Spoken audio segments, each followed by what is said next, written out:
और मुरादाबाद से बड़ी खबर मिल रही है। बीजेपी प्रत्याशी ठाकुर रामवीर सिंह का बयान, लगभग 70,000 वोटों से जीतने का किया दावा। कुंदरकी के लोगों का भी किया धन्यवाद। हमारे कार्यकर्ताओं की हुई है जीत, ये रामवीर ने कहा है। मैं लंबे समय से मेहनत भी कर रहा था और कुंदरकी ने सपा को नकार दिया है। तो बड़ी खबर आपको बता रहे हैं, जहां पर कुंदरकी के लोगों का धन्यवाद भी इस दौरान किया गया है। और यह रामवीर का ये भी कहना है कि हमारे कार्यकर्ताओं की ये जीत हुई है। साथ ही उन्होंने ये भी कहा है कि मैं लंबे समय से मेहनत कर रहा था इस क्षेत्र में और अब उन्होंने ये भी कहा कि सपा को नकार दिया है कुंदरकी की जनता ने। तो बीजेपी प्रत्याशी ठाकुर रामवीर सिंह का यह बयान सामने आया है। के अंदर ये कार्यकर्ताओं का आत्मविश्वास है। उसने गांव-गांव में मेहनत की, हर बूथ पे मेहनत की। और मैं आपको ये बताना चाह रहा हूँ, 436 बूथ हैं विधानसभा कुंदरकी के अंदर। अगर मैं 6 बूथों पर भी हार जाऊं तो मुझे पर्यवेक्षक महोदया प्रमाण पत्र जारी ना करें। मैं 6 बूथों पर भी विधानसभा की हार नहीं रहा हूँ।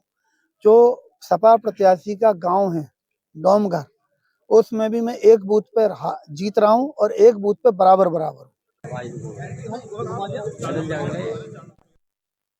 तो आपको बता दें कि उत्तर प्रदेश की 9 सीटों पर उपचुनाव जारी हुआ था और ऐसे में अब आज मतगणना भी लगातार जारी है। और ऐसे में यह भी देखा जा रहा है कि 6 सीटों पर जहां बीजेपी लगातार बढ़त बनाए हुए है, तो 3 सीटों पर सपा भी बढ़त बनाए हुए नजर आ रही है।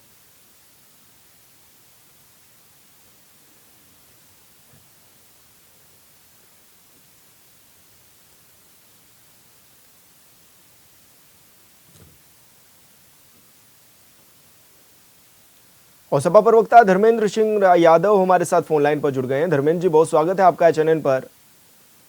जी नमस्कार, धर्मेंद्र सिंह बोल रहा हूं मैं। धर्मेंद्र जी, किस तरह से देख भी रहे हैं पूरा माहौल जो बना हुआ है? ये भी कहा जा रहा है कि 3 सीटों पर आपने बढ़त बनाई हुई है, लेकिन 6 सीटों पर बीजेपी बढ़त बनाए हुए नजर आ रही है। तो किस रूप में आप इसको देख भी रहे हैं?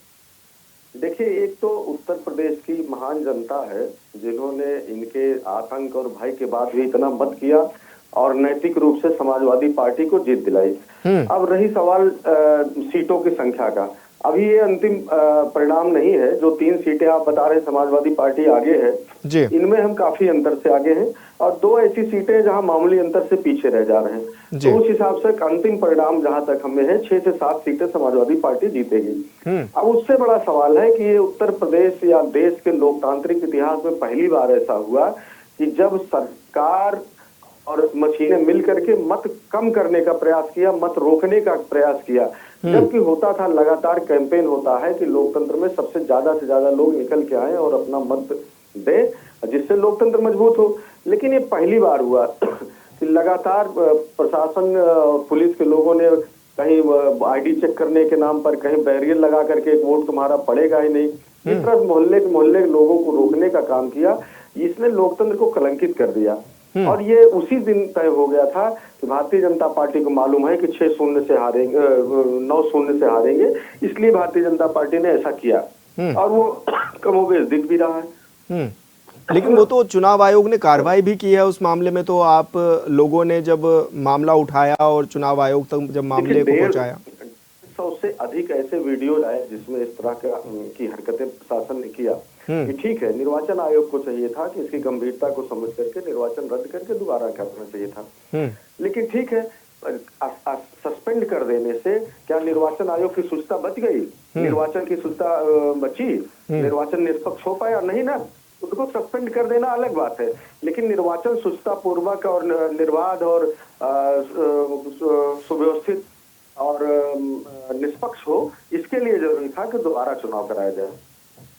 बिल्कुल धर्मेंद्र जी, बहुत शुक्रिया आपका, आप हमारे साथ जुड़े, आपने अपनी बात भी रखी।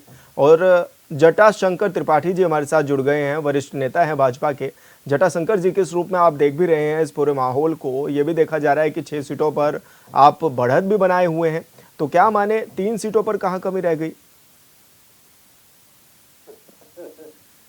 अब मैं अपने सज्जन साथी के जी को भी बधाई दूंगा और शुभकामना दूंगा कि ये लोकतंत्र की जिस मर्यादा की बात कर रहे हैं, लोकतंत्र की जिस प्रक्रिया की बात कर रहे हैं, उसमें ही ये लोकतंत्र के जनमत के मत को स्वीकार नहीं कर रहे हैं।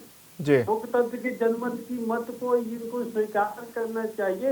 यही सच्चे लोकतंत्र है, यही सच्चे लोकतंत्र की जीत है।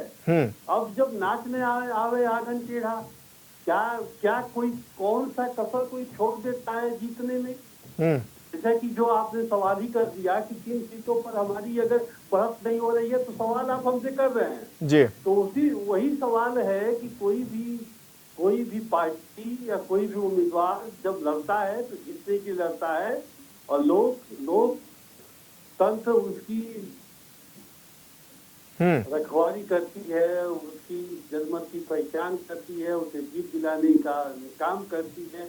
तो अगर हम जीत रहे हैं तो इसमें अब कुछ किसी प्रकार की टीका टिप्पणी इनका काम ही है, करेंगे। अब हार रहे हैं तो निश्चित तौर पर ये कहीं किसी हाशिए पर खड़े हैं तो क्या बोलेंगे। तो सही मामले में है कि हम और आने वाले समय में चाहे झारखंड हो, चाहे महाराष्ट्र हो, चाहे यूपी हो, जहाँ पर भी हो, आने वाले आगामी चुनाव भी है, आप देखिएगा कि हम अपने कार्यों से हम लोगों के बीच में, और अपने सबसे बड़ी बात है कि हम कहीं पर भी किसी भी प्रकार की हम अपने कार्यों और अपने सिद्धांतों के द्वारा ही भारतीय जनता पार्टी की इथिक्स और प्रिंसिपल से हम जीतते आ रहे हैं और जीतते जाएंगे।